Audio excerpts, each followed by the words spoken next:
Hello my spooky friends. Here's part 2 of the ball story. Let's see what happened to Bob and Rick. Bob and Rick keep walking around trying to find their ball. Bob ran into a door and Rick said, "See that what you get running in the dark." Bob told Rick, "Look, I found the door." Rick looked at the door and told Bob, "Their door is way too big to open."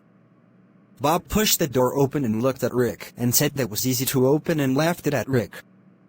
Then Bob opened up the door, a flash of fire came out and Bob and Rick ran like bitches. Then the fire come down, they walked into their room full of dead people just laying down. The room smelled so bad that Bob and Rick ran into the next room where someone was standing next to the fireplace. Bob walked up next to the man that was just standing there. Bob said, "Have you seen my ball?" And the man turned to Bob and looked into his eyes and said, "I was waiting for you both to show up." Rick said, "You were?"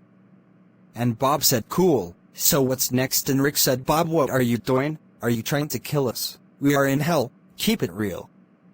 Bob laughed at Rick and said, "Rick, I know where we are at. It's fucking hot here and fire everywhere. Rick, you're a dumbass."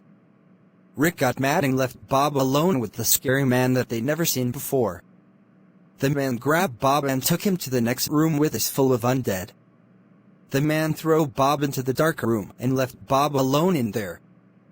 Bob had a lighter and he saw something that scared the hell out of him. Rick was walking into a dead end. Rick had to turn around, and when he did, he saw a scary look clown, and the clown looked at Rick and laid it so hard that the clown ripped Rick's head off and ate his body.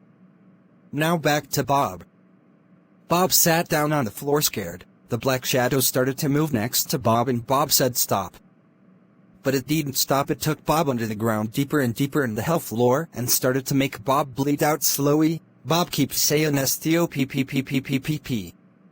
No one can't hear him. The black shadow stopped at the bloody door and Bob heard someone laughing. The shadow man opened the door and Bob seen a tall man in red/black with bloody eyes, and Bob said, "Fuck you, devil man from hell." The devil stopped what he was doing and told the shadow man, "Drop that kid and bring him to me." Bob wasn't scared at all. The devil told Bob, "What are you doing here in my underworld?" Bob said, "My ball fell into a hole and we fell down here trying to get our ball back." The devil laughed. "Your ball is mine now, kid." Bob told the devil, "No, it's my damn ball." The devil said, "Fine, you want your ball, make. You have to do something for me." Bob said, "You got it, fucker." Devil told Bob, "You have to find 2 keys. There's somewhere in a room, but the room is full with undead and they are ready to eat anything that walked in their path." And Bob said, "I will find them keys for you. Let me go if I find them." And the devil said, "If you find them, you're free." And Bob said, "Where is Rick?" And the devil said, "Your friend is dead." And Bob said, "No." But the devil said, "I'll bring him back only if you bring me back 2 keys. Is Rick dead? Or he's still alive? Come back soon to see what happens. Subscribe, like, comment. You guys are awesome. Stay spooky.